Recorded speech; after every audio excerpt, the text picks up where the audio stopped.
Subscribe करें और bell दबाएं ताकि कोई खबर रह न जाए।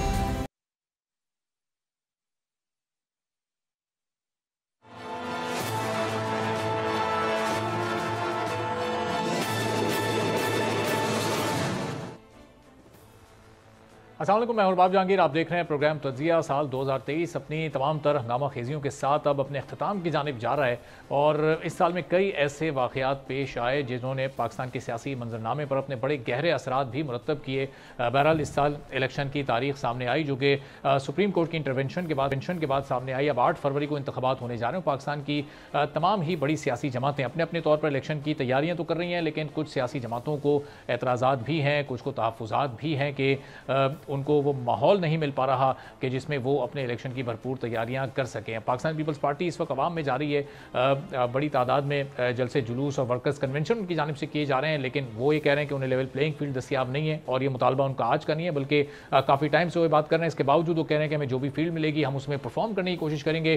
पाकिस्तान तहरीक इंसाफ को जो इस वक्त चैलेंजेस दरपेश हैं वो भी सबके सामने हैं और किस तरह से वो इस वक्त उन चैलेंजेस का सामना कर रहे हैं और फिर आगे बढ़कर कितने मुश्किल हालात हैं उनके लिए, हमें ये भी थोड़ा सा आगे चलकर मजीद अंदाज़ा हो सकेगा कि कौन कौन उनकी जानिब से इलेक्शन में हिस्सा लेता है, पार्टी का मुस्तकबिल क्या होगा, निशान उसको मिल पाता है या नहीं मिल पाता। और मुस्लिम लीग नून इस वक्त बड़ी ही एक प्रोएक्टिव अप्रोच के साथ तमाम सूबों में जा रही है, छोटी जमातों से रब्ते कर रही है, अपने नंबर्स को सिक्योर करने की कोशिश कर रही है। हाँ, अभी तक हमें उनकी जानिब से जलसे जुलूस और कोई ऐसी एक्टिविटी नज़र नहीं आई कि मियाँ नवाज शरीफ को हमने देखा हो। अपनी वापसी के बाद जो एक जलसा उन्होंने किया था उसके बाद कहीं कोई जलसा या कोई पब्लिक गैदरिंग इस तरह की अभी तक हमें नज़र नहीं आ रही। तो इसकी क्या वजूहात हैं और अब ये सिलसिला आगे 8 फरवरी तक किस तरह से आगे जाएगा। जिन जमातों को तहफ़्फ़ुज़ात हैं, अगर उनके तहफ़्फ़ुज़ात दूर नहीं होते तो फिर क्या इलेक्शन मुतनाज़ होने जा रहे हैं, इसी पर गुफ्तगू करेंगे। इकबाल ज़फ़र झगड़ा साहब रहनुमा हमारे साथ मौजूद हैं, नईम पंजोता साहब पाकिस्तान तहरीक इंसाफ के सीनियर रहनुमा है, लॉयर है, हमारे साथ मौजूद हैं, सरदार अब्दुल रहीम साहब मुस्लिम लीग फंक्शनल और GDA से हमारे साथ मौजूद हैं। तीनों मेहमानों का बहुत बहुत शुक्रिया। तो इकबाल ज़फ़र झगड़ा साहब, सबसे पहले आपसे ज़रा मेरा सवाल है कि ये इस वक्त तक हम देख रहे हैं कि अब इलेक्शन में कोई 50 दिन से भी कम का वक्त बाकी रह गया है। मियाँ साहब 21 अक्टूबर को वापस आए थे, उसके बाद उन्होंने लाहौर में एक जलसा किया। जब से इलेक्शन डेट का ऐलान हुआ है उसके बाद से आप सियासी जमातों से तो मिल रहे हैं, सीट एडजस्टमेंट्स की बात हो रही है, इलेक्टोरल अलाइंसेस बनाने की बात की जा रही है, लेकिन अभी तक कोई जलसा जुलूस, कोई पब्लिक गैदरिंग, कोई पब्लिक एक्टिविटी, ये सब कुछ क्यों नहीं किया जा रहा आपकी तरफ से? देखिए जी, बात यह है कि मियाँ साहब जब आए और उसके बाद फौरी तौर पे ये इलेक्शन का माहौल बन गया तो जाहिर है उनको उतना वक्त नहीं मिला कि वो जल्द से जुलूसों में जाए। तो उन्होंने ये किया था कि मुझे कैप्टन सफदर को भिजवा दिया था पेशावर। हमने मिलके यहाँ काफी प्रोग्राम किए हैं, तकरीबन 2 डिवीजन हमने कवर कर लिए थे, लेकिन उसके फौरन बाद फिर वो शुरू हो गया हमारे इंटरव्यूज, टिकट अवार्ड करने के लिए अपने कैंडिडेट्स को। तो वो इंटरव्यू तो तकरीबन 3 हफ्तों से ज्यादा हो गया है कि वो चल रहे हैं, क्योंकि हर एक हलके में हमारे पास नेशनल असेंबली की सीटों पे एटलीस्ट 9 से 10 कैंडिडेट्स आ रहे हैं और सूबाई असेंबली की सीटों में 11, 12, 13 तक आ रहे हैं। तो उनको मियाँ साहब इंडिविजुअली हर एक को इंटरव्यू करते हैं और वो सामने बिठाते हैं उनको। पार्लिमानी बोर्ड हमारा जो है, हम बैठे होते हैं, फिर वो उनको उठाता है और एक एक अपनी पोजीशन एक्सप्लेन करता है कि मुझे क्यों टिकट मिलना चाहिए। तो इन चीज़ों को वक्त तो इसमें लगता है, 3 हफ्तों से ज़्यादा हो गए। अभी तक देख लें कि अभी तक फाइनल नहीं हुआ है। इस्लामाबाद के 2 दिन से पोस्टपोन हो रहे हैं क्योंकि इतना रश हो गया है कि उनका नंबर, हालांकि उनकी 3 सीटें, वो कहते हैं हमें जल्दी फारिग करें, लेकिन बहरहाल वो गालिबन आज या कल में इंशाल्लाह। तो झगड़ा साहब, ये आखिरी वक्त तक क्या इंडिया इंटरव्यूज वगैरह का सिलसिला चलता रहेगा या पब्लिक में भी जाएंगे, पब्लिक का रिस्पांस भी देखेंगे, कोई पब्लिक एक्टिविटी भी होगी, जिन लोगों को वोट देने उनके पास जाकर बताएंगे कि उनके लिए अगर आते हैं हुकूमत में तो फिर क्या करने वाले हैं? बिल्कुल हम बताएंगे जी, और जाएंगे भी। ऑलरेडी अगर आपने देखा हो तो जिस हल्के से मियाँ नवाज शरीफ साहब मानसरा से कॉन्टेस्ट कर रहे हैं, वहाँ पर कैप्टन सफदर ऑलरेडी एक्टिव हो गए हैं और वो जलसे भी कर रहे हैं। तमाम लोगों के पास इंडिविजुअली भी जा रहे हैं और अब नेक्स्ट स्टेप कल जो उनका मैसेज आया था कि अब हम जिला वाइज प्रोग्राम भी बनाएंगे, उसके लिए आप अपनी टीम जो है वो ज़रा वो करें, उनको ऑर्गेनाइज करें। तो उस पे हम इंशाल्लाह काम शुरू करने वाले हैं और देखेंगे कि एक्टिविटी होगी और भरपूर होगी, लेकिन वक्त इतना कम था कि इसमें तमाम चीजें एक साथ करनी जो है वो मुमकिन नहीं था। ठीक है, तो नईम हैदर पंजोता साहब, ये आपकी जमात तो ज़ाहिर है कि अभी एक लीगल बैटल में मसरूफ़ है, और क्या मुस्तकबिल है, इलेक्शन लड़ पाएंगे, बल्ले के निशान पर नहीं लड़ पाएंगे, अभी ज़ाहिर है बहुत सारे चैलेंजेस आपको दरपेश हैं।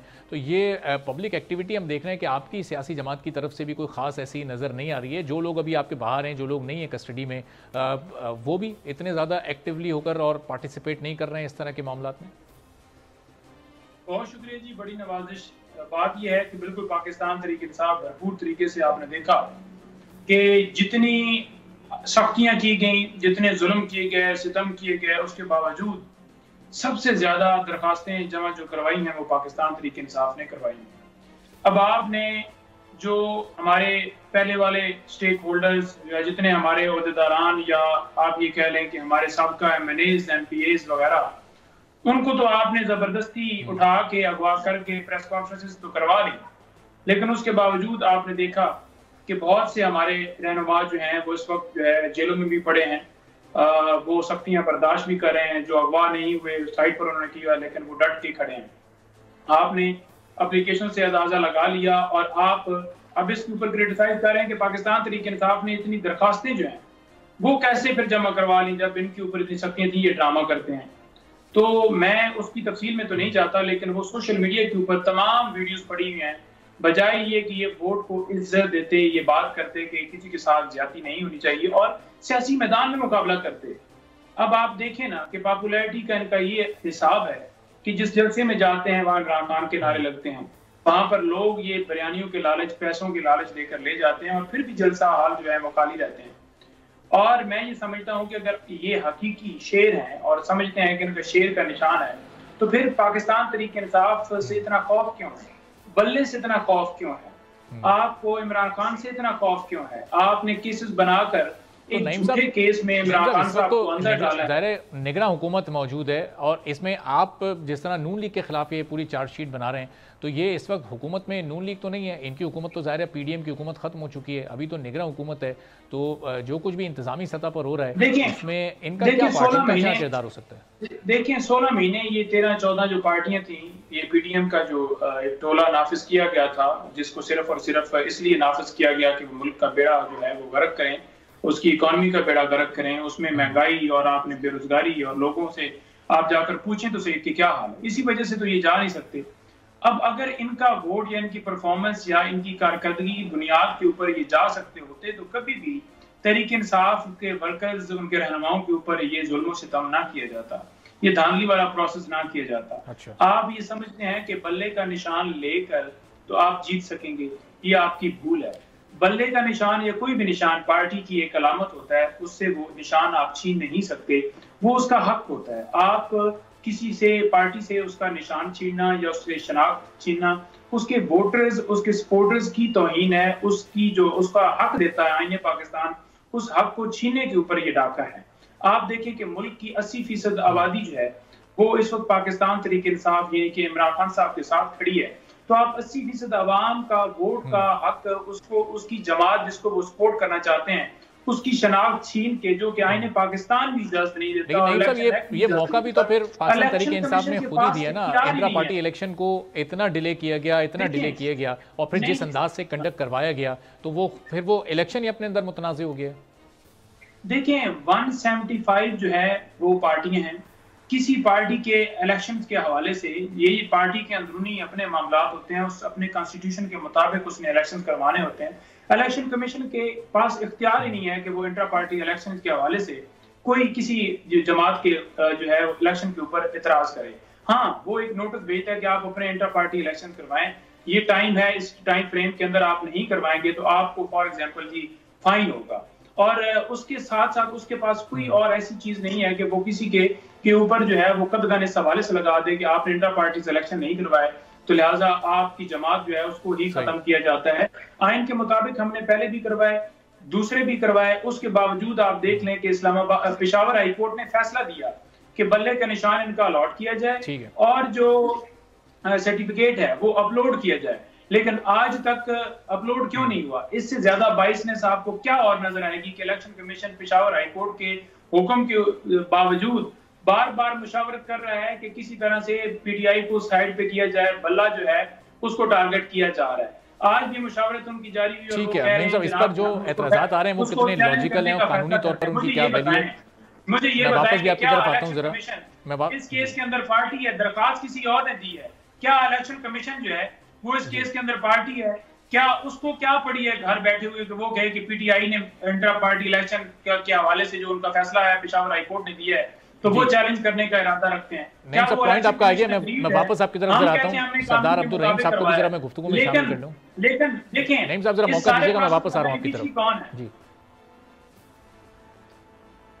जी मैं आता हूं जरा वापस आपकी तरफ। सरदार अब्दुल रहीम साहब, ये जो एतराज़ात, तहफ़्फ़ुज़ात इस वक्त पाकिस्तान तहरीक इंसाफ के हैं या जो पाकिस्तान पीपल्स पार्टी के हैं, ज़ाहिर है वो आपके नहीं होंगे क्योंकि आपने तो नून लीग के साथ चलने पर इत्तेफाक कर लिया, आप लोग साथ साथ चल रहे हैं। तो ये सिर्फ इलेक्टोरल अलायंस की सूरत में, सीट एडजस्टमेंट की सूरत में या पाकिस्तान पीपल्स पार्टी को टफ टाइम दे सकते हैं, वरना क्या अदरवाइज़ एज इंडिविजुअली सिंगल आपकी पार्टी के लिए या MQM के लिए या मुस्लिम लीग नून के लिए फिर ये पॉसिबल नहीं है उनका मुकाबला करना? देखें, ग्रैंड डेमोक्रेटिक अलायंस जो है 6 पार्टियों पर मुश्तमिल एक इलेक्शन का अलायंस है, जो एक मुतबादिल क़यादत सिंध में बनकर उभरी है। तो ये हमारी जिम्मेदारी थी कि हम सिंध के अवाम को प्रोटेक्ट करने के लिए, उनके राइट्स को प्रोटेक्ट करने के लिए, उनकी मयार ज़िंदगी को बेहतर बनाने के लिए हम ये पीपल्स पार्टी का जो सियाह दौर 15 साल का रहा उसमें हदबंदी करें और हम कोशिश करें कि आइंदा पीपल्स पार्टी इलेक्शंस जीत के ना आए और हुकूमत ना बनाए, क्योंकि अगर वो दोबारा से आ गए तो फिर सिंध का अल्लाह ही हाफिज होगा। तो इस नुक्ते की बुनियाद पर हमने तमाम दीगर सियासी जमातों को एक प्लेटफॉर्म पर लाने की कोशिश की है और उसमें पाकिस्तान मुस्लिम लीग नून जो है वो भी शामिल है, MQM है, जमीयत उलमा इस्लाम है और 6 पार्टियां तो हमारे कॉन्फ्रेंस भी है, उसमें मुस्लिम लीग फंक्शनल भी है। तो ये पहले ही से जीडीए का हिस्सा है। तो आज शहबाज शरीफ साहब तशरीफ लाए थे और उनके साथ उनके साथी थे, साद रफीक साहब थे, अयाज सादिक साहब थे, वो दीगर रहनुमा थे। तो हमारी बड़ी अच्छी बातचीत उनके साथ हुई है और हम जिस नुक्ते के तहत ये एक ब्रॉडर अलायंस बनाना चाहते हैं वो सीट एडजस्टमेंट के हवाले से हो या तो सरदार साहब, ये इस अलायंस में आपने पाकिस्तान तहरीक इंसाफ को शामिल होने की दावत नहीं दी? जाहिर है कि सिंध की हद तक तो वो भी और ओवरऑल पूरे मुल्क में पाकिस्तान पीपल्स पार्टी के खिलाफ एक अपना मौक़िफ़ रखते हैं।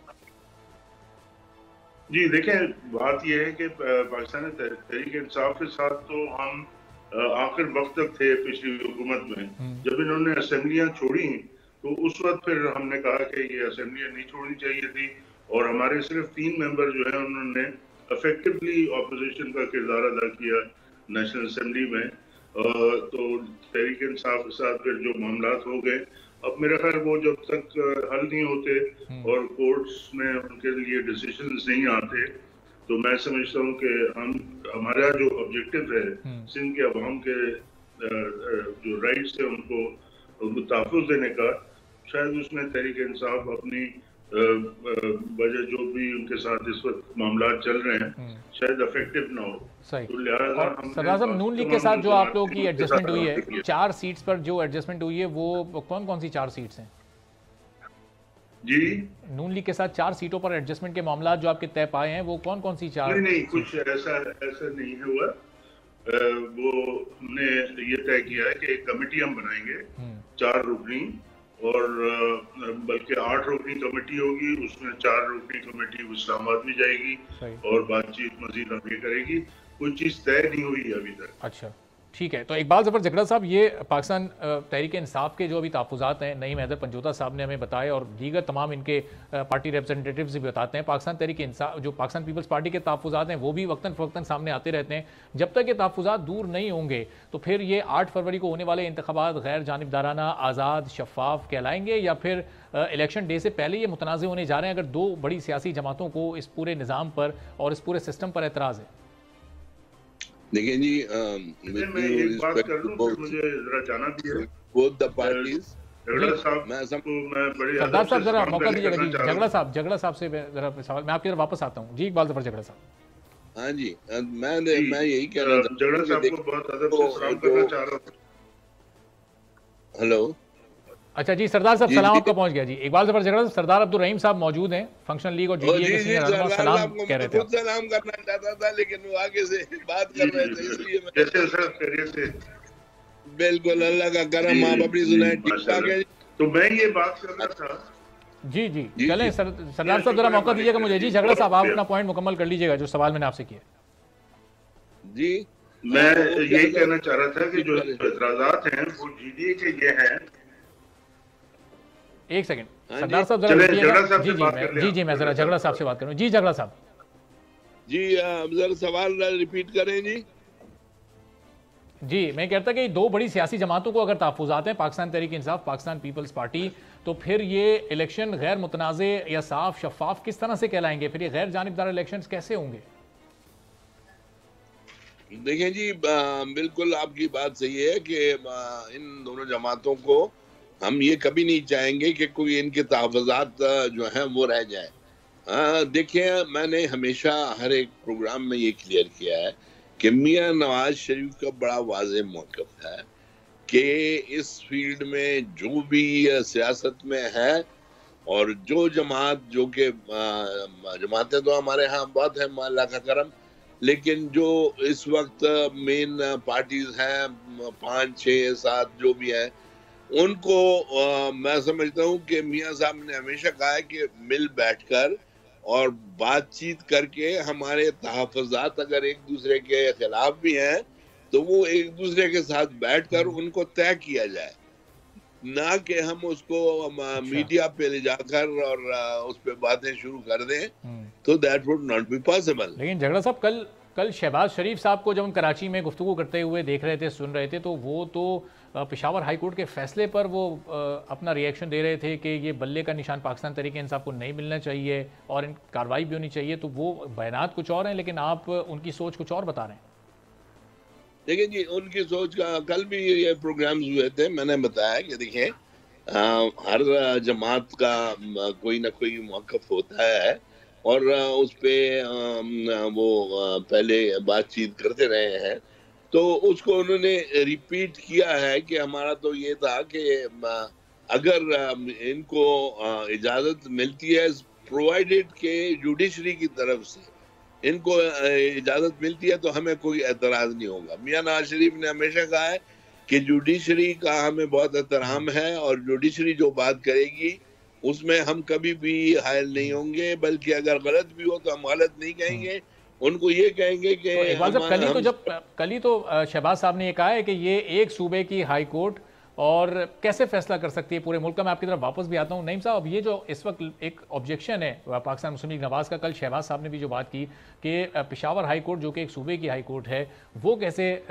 अंडू कर सकती है इलेक्शन कमीशन के फैसले को जिसका इतलाक पूरे मुल्क पर होता है। तो ये ज़रा, चूँकि आप कानूनी माहिर भी हैं, ज़रा इस पर अपना ओपिनियन दीजिएगा कि ये किस हद तक लॉजिकल है। देखिए, इलेक्शन कमीशन जो है ना वो एक इदारा है और फेडरल इदारा है, और उसमें आप देखें कि पाकिस्तान के किसी भी हाई कोर्ट के अंदर आप चैलेंज कर सकते हैं, आप कराची भी कर सकते हैं, आप लाहौर भी कर सकते हैं, आप इस्लामाबाद कर सकते हैं, आप पेशावर कर सकते हैं, वो आपको इशू नहीं है। दूसरे नंबर पर यह है कि हमने क्योंकि इंटर पार्टीज इलेक्शन जो है वो करवाए थे पेशावर के अंदर, तो हमारा क्योंकि वहां पर काज अफेक्शन वहां पर बनता था क्योंकि इलेक्शन वहां पर हुए थे, और हमने इसलिए इरादा रखा कि इसे जो है पेशावर हाई कोर्ट में चैलेंज किया जाए। लेकिन बात यह है कि आइन के मुताबिक, कानून के मुताबिक जब हमने अपने इलेक्शंस करवाए हैं और उसके ऊपर जो है पेशावर हाई कोर्ट ने उस फैसले को कलअदम करार देते हुए, उस जो फैसले को सस्पेंड करते हुए ये कहा कि इलेक्शन कमीशन जो है सर्टिफिकेट अपलोड करे, क्योंकि ये पूरी एक हमारे पाकिस्तान की 70-80% आबादी जो कि एक जमात को सपोर्ट करती है, तो उसका हक छीनना जो है वो किसी भी आइन के मुताबिक बनता नहीं है। लेकिन आप देखें कि क्या उसके ऊपर इम्प्लीमेंट हुआ।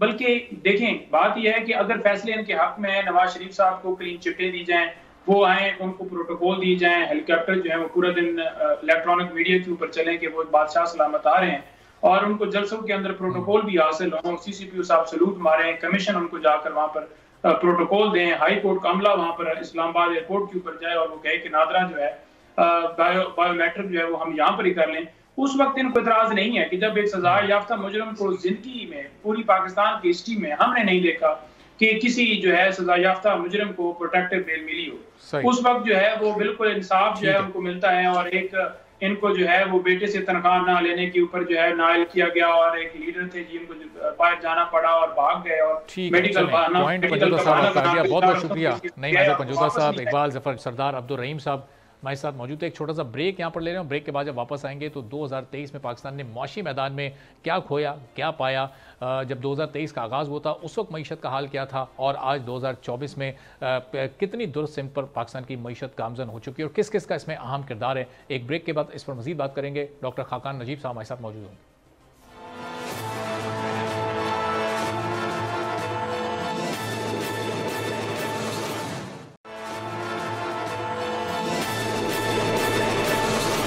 प्रोग्राम में बार फिर आपको खुशामदीद कहेंगे और साल 2023 ख़त्म होने जा रहा है। इस कैलेंडर ईयर के अख्ताम पर पाकिस्तान की मईशत इस साल कैसी रही है, इस सेगमेंट में थोड़ा सा इस पर गुफ्तगू करेंगे। ज़ाहिर है रवा माली साल के अभी सिर्फ 5 माह गुजरे और उसमें हमने कुछ मुस्बत आशारिये देखे हैं। पाकिस्तान की एक्सपोर्ट में इन 5 माह में 5% का इजाफा हुआ, इम्पोर्ट में 16% की कमी हुई है, जो कि बज़ाहिर एक अच्छी चीज़ है। लेकिन अब आने वाले दिनों में मुआशी चैलेंजेस आने वाली हुकूमत के लिए कितने ज़्यादा होंगे, और इस साल जो बड़े बेहतरीन इक़दाम SIFC के थ्रू उठाए गए हैं, जो इनिशिएटिव शुरू किए गए हैं, उसके फ़वाइद और असरात पाकिस्तान को कब तक मिलना शुरू होंगे और पाकिस्तान कब एक बेहतर और मजबूत मईशत के तौर पर उभर कर दुनिया के सामने आ सकेगा, इसी पर गुफ्तगू करेंगे। खाकान नजीब साहब हमारे माशियात हैं हमारे साथ। साहब बहुत शुक्रिया प्रोग्राम के लिए, आपने वक्त निकाला।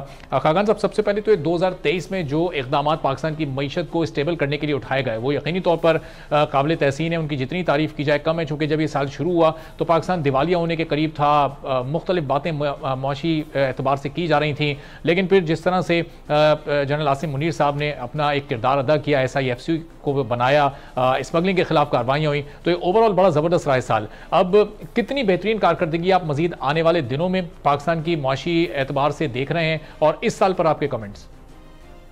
पाकिस्तान को अगर आप इकोनॉमी की तरफ से 2 हिस्सों में डिवाइड करें, पहले 6 माह जब IMF का प्रोग्राम नहीं था और पाकिस्तान की जो स्टेट थी या गवर्नमेंट थी वो स्क्रैम्बल कर रही थी कि how to meet the external हमारा जो नीड्स हैं उनको कैसे पूरा किया जाए।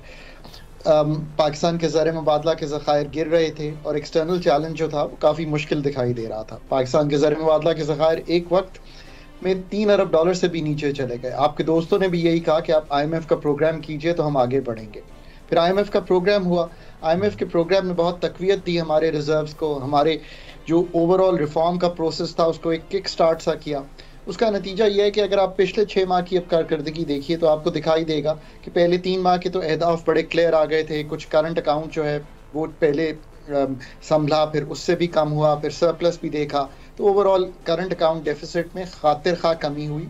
इसके लिए हमने अपनी इंपोर्ट्स को भी कम करना पड़ा और अपने जो पॉलिसी रेट है उसको भी बढ़ाना पड़ा ताकि डिमांड मुल्क में टूटे।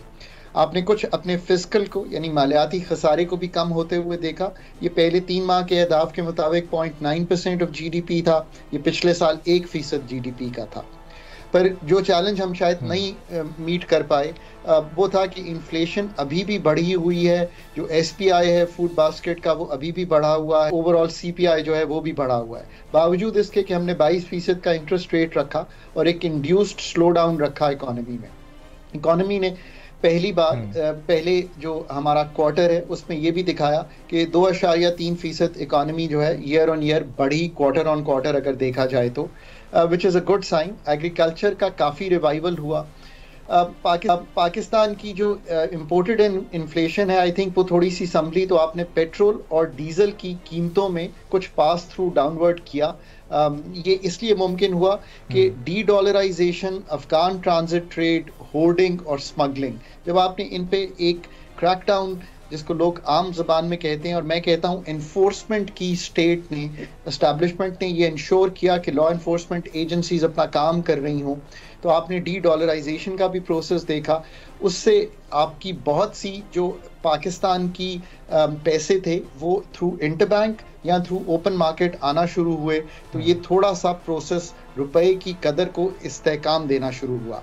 रुपए की कदर का इस्तेहकाम ट्रांसलेटेड इनटू इंपोर्टेड इन्फ्लेशन का मुल्क में थोड़ा कम होना। पर हम चूंकि एक कोविड के टाइम से के बाद एक फ्लड्स के टाइम में चले गए, यानी कि 2 एक्सोजेनस शॉक्स थे। फ्लड्स ने हमारी बहुत सी सप्लाई साइड को डिस्टर्ब रखा, तो उसकी वजह से इन्फ्लेशन अभी भी बढ़ी हुई रही। पर ये जो रुपए की कदर में पिछले 1-1.5 साल में कमी वाक़या हुई, यानी कि 160 से कहाँ 315 तक चला गया था, अब 281 के करीब है। तो इसने आपकी जो एनुअल रीबेसिंग है एनर्जी की, गैस की भी और बिजली की भी, इसमें बहुत इजाफा किया। इसका बहुत बड़ा पास थ्रू आपको इन्फ्लेशन में दिखाई दिया।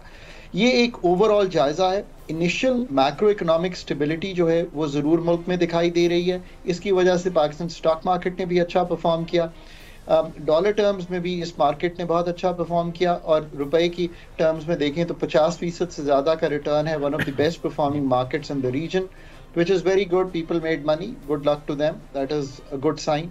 इस मैक्रो इकोनॉमिक स्टेबिलिटी को हमने कंटिन्यू करना है, और इसको और इस्तेहकाम अपनी पॉलिसीज को कंटिन्यू भी करके। खान साहब, इसका मतलब ये 2023 के जो ओवरऑल फिगर्स हैं, जहां से हम स्टार्ट हुए थे जहां हम एंड कर रहे हैं, तो इसका मतलब एक राइट डायरेक्शन, एक राइट ट्रैक पर हमारी इकोनॉमी इस वक्त चली गई है। लेकिन अब इसको राइट डायरेक्शन पर कुछ शॉर्ट टर्म प्लान्स के जरिए आगे लेकर जाना, जिसके फिर फ़वाइद लोअर लेवल तक भी पहुँचें, एक आम सारिफ तक भी पहुँचें, वो चाहे महंगाई की सूरत में हो या वो और कुछ और उसके एस्पेक्ट्स हों, और फिर लॉन्ग टर्म प्लान जिसके ज़रिए ये मैक्रो इकोनॉमिक स्टेबिलिटी को हम मज़ीद कुछ बूम दे सकें और मज़ीद ये मुस्तहकम हो सके। तो अब ये कुछ शॉर्ट टर्म्स और लॉन्ग टर्म प्लान्स अगर आप बता सकें क्या होने चाहिए?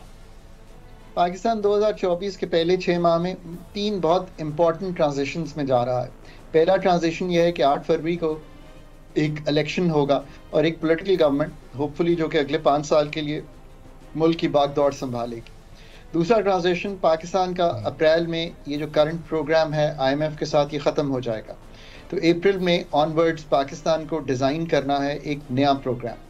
और तीसरा ट्रांजिशन ये है कि हम एक बजट प्रेजेंट करेंगे, और मैं कभी उम्मीद रखूं कि पाकिस्तान का ये बजट जो है एक कन्वेंशनल बजट नहीं होगा, बल्कि एक रिफॉर्मिस्ट और पाकिस्तान के स्ट्रक्चरल मसाइल को हल करने वाला बजट होगा।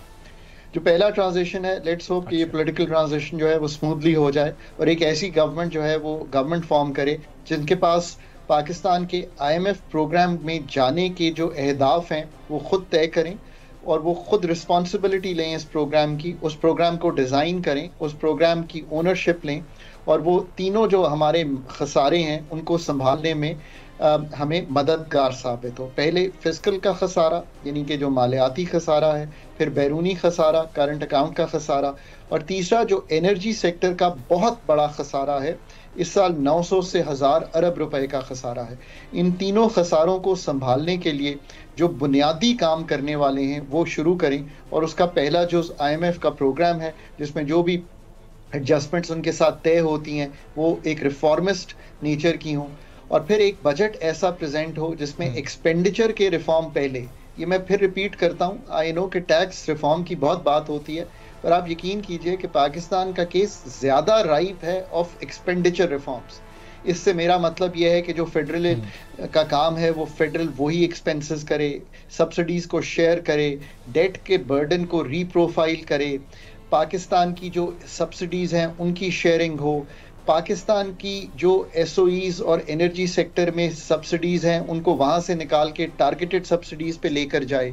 सो ये एक्सपेंडिचर का जो रिफॉर्म है, और ये मैं पहले 6 माह की बात इसलिए कर रहा हूँ कि ये हमें बजट में दिखाई देना चाहिए। एक बहुत बड़ा हमारा एग्जेम्पशंस और कंसेशंस का जिसे कहेंगे 2240 अरब रुपए जो हैं वो एग्जिस्ट करते हैं, इसका रिफॉर्म है जो देखना है हमने। और फिर डेवलपमेंट बजट का, इससे जो रकूम खर्च होंगी उनकी क्वालिटी में बहुत फ़र्क पड़ जाएगा।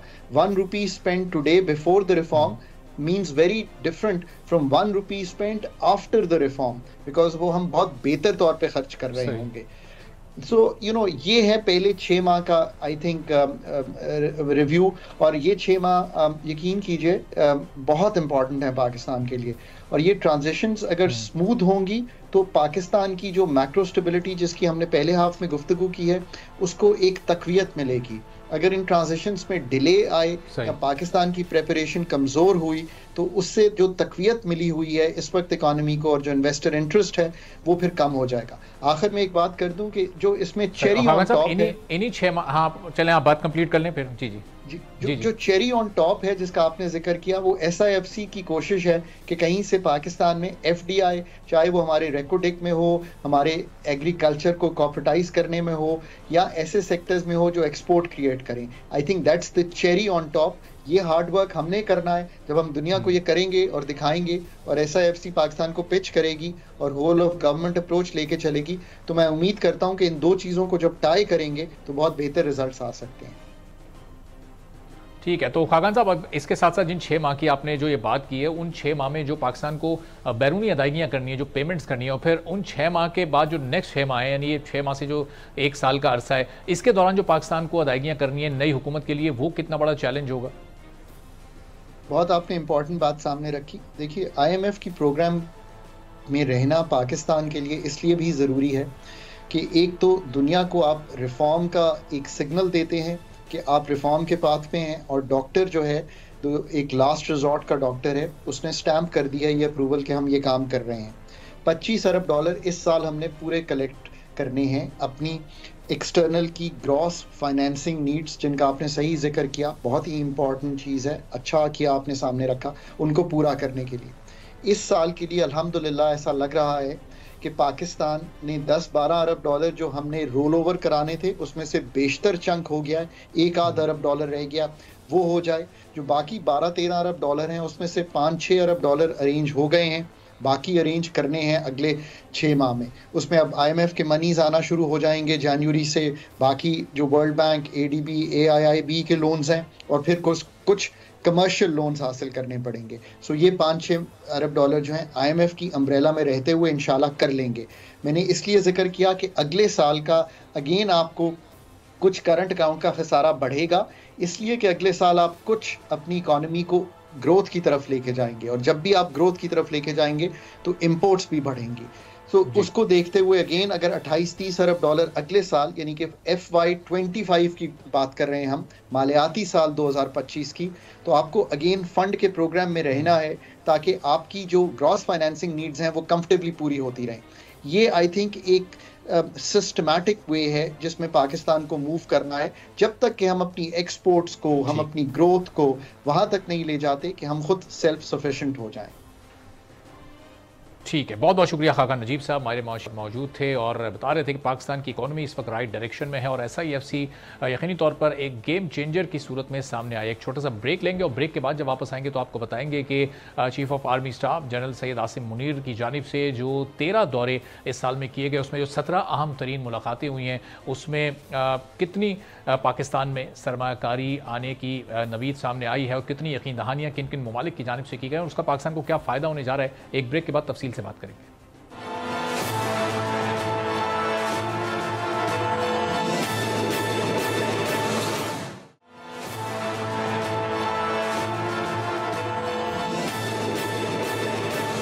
एक बार फिर प्रोग्राम में आपको खुशामदीद कहेंगे। 2023 के आगाज़ में पाकिस्तान को बहुत ही संगीन मौशी चैलेंजेस दरपेश थे। मुल्क दिवालियापन के खतरात से दो चार था और ऐसे में army chief general Syed Asim Munir ने मईशत की बहाली का बेड़ा उठाया और कई ऐसे इक़दाम किए जिससे आज मईशत की सांसें बहाल करने में मदद मिली और पाकिस्तानी मईशत अब अपने एक राइट ट्रैक और राइट डायरेक्शन में आगे जा रही है। उन्होंने मुल्क के ताजिरों से मुलाकातें की, एपेक्स कमेटीज़ को फाल किया, SIFC का क़याम अमल में आया और सिर्फ मुल्की सतह पर ये इक़दाम नहीं हुए बल्कि 13 दौरे उन्होंने बैरून मुल्क ऐसे किए जहां पर उनकी 17 बड़ी अहम तरीन मुलाकातें हुई और उससे 21 अरब डॉलर से जायद की एक बड़ी सरमायाकारी की यकीन दहानी कई ममालिक ने पाकिस्तान को करवाई है, जिसके असरात ज़ाहिर बड़े पॉजिटिव तरीके से पाकिस्तान की इकॉनमी पर इस वक्त भी मुरतब हो रहे हैं। आने वाले दिनों में भी हम देखेंगे उसमें सऊदी अरब है, उसमें चाइना है, उसमें कई और ऐसे ममालिक UAE है जो कि पाकिस्तान की न सिर्फ इस मौके पर मदद करने को तैयार तैयार हैं, पाकिस्तान के साथ ट्रेड करने को तैयार हैं, पाकिस्तान में इन्वेस्टमेंट करने को तैयार हैं, बल्कि आने वाले जो 6 माह में पाकिस्तान को अपनी बैरूनी अदायगियाँ करनी हैं उसमें भी एक बड़ा चंक ऐसा है कि जिसमें पाकिस्तान को अब रोल ओवर मिल चुका है और पाकिस्तान के लिए आगे आसानियाँ पैदा होने जा रही हैं। अभी जिस तरह 2023 पाकिस्तान की माशी सूरत-ए-हाल के लिए बड़ा ही चैलेंजिंग ईयर साबित हुआ और एक बेहतर साल साबित हुआ, क्या 2024 इससे मजीद बढ़कर साबित होगा? ब्रिगेडियर रिटायर्ड बाबर अलाउद्दीन साहब हमारे साथ से गुफ्तगू करेंगे। ब्रिगेडियर साहब, बहुत शुक्रिया प्रोग्राम के लिए, आपने वक्त निकाला। ये इस साल के आगाज़ में हमारे लिए सूरत-ए-हाल बहुत ही मुश्किल थी, बहुत ही चैलेंजिंग थी, लेकिन जिस तरह से फिर आसिम मुनीर साहब ने इस चैलेंज को टेकअप लिया और फिर उन्होंने जिस तरह से मईशत की बहाली का बेड़ा उठाया, तो आज जब हम 2024 के इख्तितामी लम्हात में 2023 के इख्तितामी लम्हात में दाखिल हो चुके हैं, बहुत बेहतर सूरत हाल है। कैसे इस पूरे साल पर रिव्यू करेंगे आप? जी बहुत शुक्रिया, आपने बड़ा इंपॉर्टेंट इशू है जिस पे आपने बात करने का मौका दिया। सब नाजरीन को व्यूज़ को, हर पाकिस्तानी को इस बारे में इल्म होना चाहिए, उसके बाद तभी आप किसी के मुताल्लिक को बेहतर राय या तासुर कायम कर सकते हैं। इसमें कोई शक नहीं कि 2023 जब शुरू हुआ तो पाकिस्तान माशी तौर पर बहुत सारी मुश्किलात का शिकार था, क्योंकि जो लास्ट 5 ईयर थे, स्पेशली जो 4 साल PTI की गवर्नमेंट के थे, उन्हें बड़ी मिसमैनेजमेंट हुई, मैस क्रिएट हुआ और अभी उस तफसील में हम क्या जाएं। फिर पिछले साल के आगाज़ पे पाकिस्तान को बहुत सारे इश्यूज दरपेश थे। डेफिनेटली IMF का प्रोग्राम एक स्टेलमेंट का शिकार था, वो एक इशू था। पाकिस्तान रुपया बड़ा तेज़ी से अपनी कदर खो रहा था। फिर पाकिस्तान की मैशत के बारे में बहुत गैर यकीनी की सूरत हाल थी। दुनिया के जितने लीडिंग फाइनेंशियल इंस्टीट्यूशंस हैं या फाइनेंशियल पीरियडिकल्स हैं, ओपिनियन मेकर्स हैं, वो सब ये कह रहे थे कि पाकिस्तान खुदा ना खास्ता डिफ़ॉल्ट कर जाएगा, it's only a matter of time. और ऊपर से फिर जाहिर है जुलाई के शुरू में फिर एक केयर टेकर गवर्नमेंट आ गई। जब केयर टेकर गवर्नमेंट आई तो कुछ लोग समझते थे कि केयर टेकर गवर्नमेंट की चूँकि वो क्रेडिबिलिटी नहीं होती, उसमें वो सर्टेनिटी नहीं होती, वो जाहिर है कोई इंटरनेशनल इंस्टीट्यूशन इंक्लूडिंग IMF आपसे को देर पा मुआहदे नहीं कर सकता, क्योंकि किसी को पता नहीं होता कि केयर टेकर्स जो आपको कमिटमेंट्स देंगे इलेक्टेड गवर्नमेंट उनको पूरा करेगी कि नहीं करेगी। इस तमाम सूरत हाल में army chief general Asim Munir ने जो मिलिट्री डिप्लोमेसी है उसका एक भरपूर और मैं कहता हूँ बड़ा काबिल रश किस्म का इस्तेमाल किया। आपने तफसील उसकी खुद बताई। उन्होंने बहुत सारे गैर मुल्की दौरे किए जिसमें पाकिस्तान के जो दोस्त ममालिक है, तरीना दोस्त, China, Turkey, Saudi Arabia, UAE और इसी तरीके से दूसरे तरीके से जो पाकिस्तान के दूसरे ममालिक हैं उनको उनके दौरे किए, उनसे कमिटमेंट्स ली और उसके बाद उनको ये यकीन दिलाया कि पाकिस्तान जो भी करेगा वो अपनी बेहतरी के लिए करेगा। और उसका फ़ायदा ये हुआ, आप ये देखें कि उन ममालिक ने पाकिस्तान की मदद की, पाकिस्तान के जो बहुत सारे लोन से रोल ओवर हुए। उसके बाद जो मुल्क के अंदर आर्मी चीफ ने कोई बहुत सारे इक़दाम किए गवर्नमेंट की सपोर्ट में, जिसमें आपको पता ही है कि उन्होंने बिजनेस कम्युनिटी में इसके जाके चेंबर ऑफ कॉमर्स से मुलाकातें की, उनको यकीन दिलाया, अनसर्टेनिटी ख़त्म करने की कोशिश की। फिर उसके बाद जो हमारा रुपया बड़ी तेज़ी से अपनी वैल्यू खो रहा था उसको उन्होंने मुस्तहकम करने के लिए कोशिशें की और कोशिशें कामयाब हुई। सिर्फ ये कोशिशें कहने की हद तक नहीं है, कोशिशें कामयाब हुई। डॉलर 332-333 पे ट्रेड कर रहा था, वो कम हो के ना सिर्फ 280s की रेंज में आ गया बल्कि स्टेबल हो गया। बिजनेस कम्युनिटी की सबसे बड़ी डिमांड यही थी कि जहां पर भी हो स्टेबल हो जाए, उनकी जो है LCs खुल सकें और वो अपनी कारोबार को आगे बढ़ा सकें, उनके जो एग्रीमेंट्स हैं वो आगे चल सके। इसी तरीके से FC का आपने बात की, पाकिस्तान की मैशत के लिए, पाकिस्तान की ज़राअत के लिए एक रेवोल्यूशनरी ये स्टेप है, इनकलाबी कदम है। इसमें भी उन्होंने अपने दोस्त ममालिक को स्पेशली सऊदी अरेबिया और UAE को साथ मिलाया और इन दोनों ममालिक की तरफ स्पेशली UAE की तरफ से about $10 बिलियन की डायरेक्ट फॉरेन इन्वेस्टमेंट का वादा भी किया गया। और सिर्फ वादा नहीं है, ऑन ग्राउंड में बहुत सारी एरियाज में काम शुरू भी हो चुका है। इन तमाम चीज़ों का, इन तमाम इकदाम का, इस ऑफेंसिव मिलिट्री डिप्लोमेसी का और संजीदगी और सिंसेरिटी से किए गए इकदाम का फ़ायदा ये हुआ कि आज लोगों के वो खदशात और पाकिस्तान के दुश्मनों के खदशात, पाकिस्तान के खिलाफ मनफी प्रोपेगेंडा करने वालों के खदशात रह गए। पाकिस्तान की मैशत अल्हम्दुलिल्लाह अभी राइट ट्रैक पे चल पड़ी है, मैशत में बेहतरी आ रही है। आइंदा आने वाले दिनों में क्योंकि भी इलेक्शन भी होने हैं, जैसे आपने फरमाया आपके क्वेश्चन में ये कि 2024 कैसा गुजरेगा, तो उम्मीद रखनी चाहिए इलेक्टेड गवर्नमेंट इंशाल्लाह आएगी, स्टेबिलिटी आएगी और इन्हीं चीज़ों को, ये जो अच्छे इकदाम किए गए हैं, इन्हीं को लेके आगे चलेंगे ताकि पाकिस्तान के अवाम के लिए खुशहाली है, मुल्क मुआशी तौर पर मजीद बेहतर हो। तो all in all general Asim Munir को पूरा क्रेडिट जाता है और हम उनको अंडरमाइन करने की कोशिश करते हैं कुछ लोग अपने सियासी मफादात की बिना पर। ये बड़ी ज्यादती की बात है। आर्मी चीफ का जो किरदार है मुल्क के लिए, अपने कौम के लिए, अपने लोगों के लिए बड़ा पॉजिटिव है। हर चीज को सियासत की नजर से नहीं देखना चाहिए, उनकी हमें हौसला अफजाई करनी चाहिए ताकि इस तरह के इकदाम आइंदा भी होते रहें।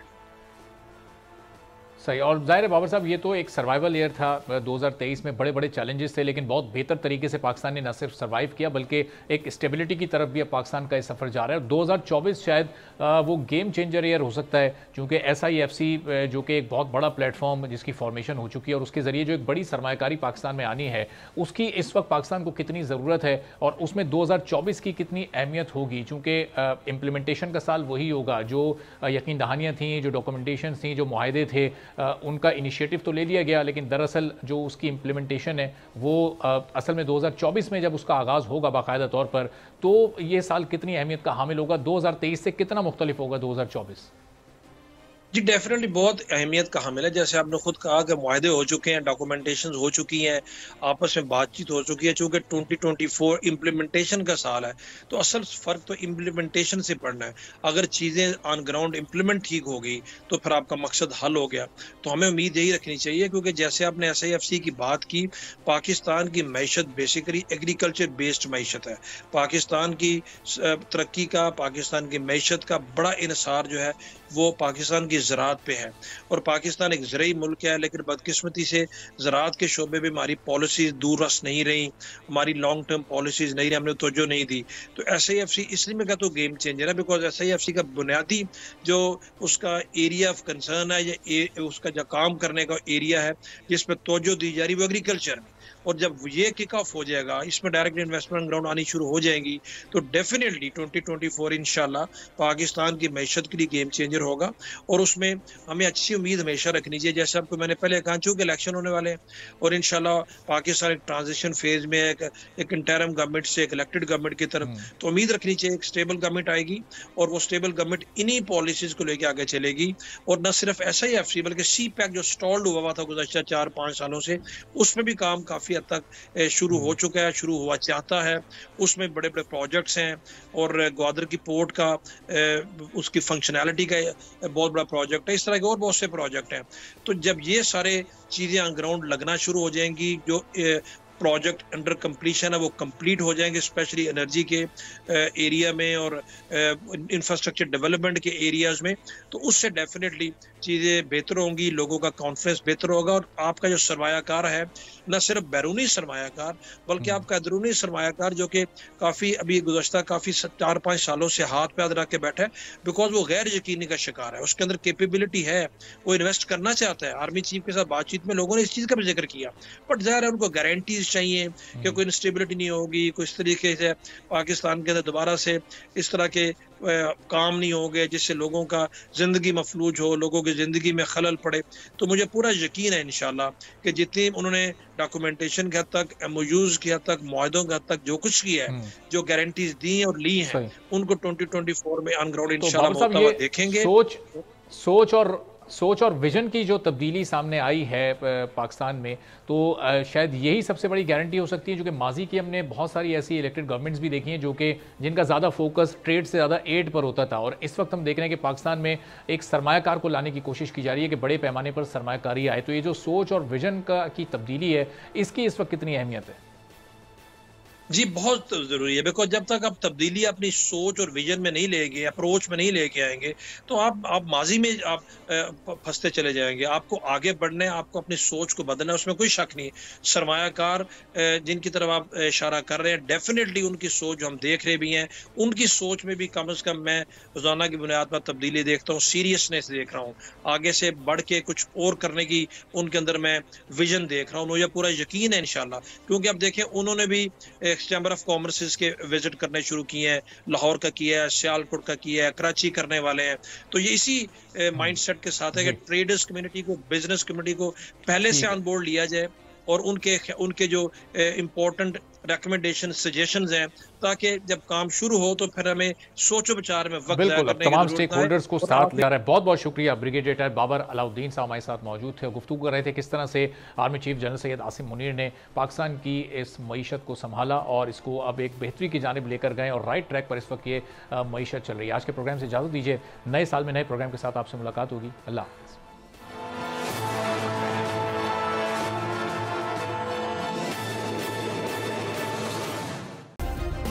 सब्सक्राइब करें और बेल दबाएं ताकि कोई खबर रह न जाए।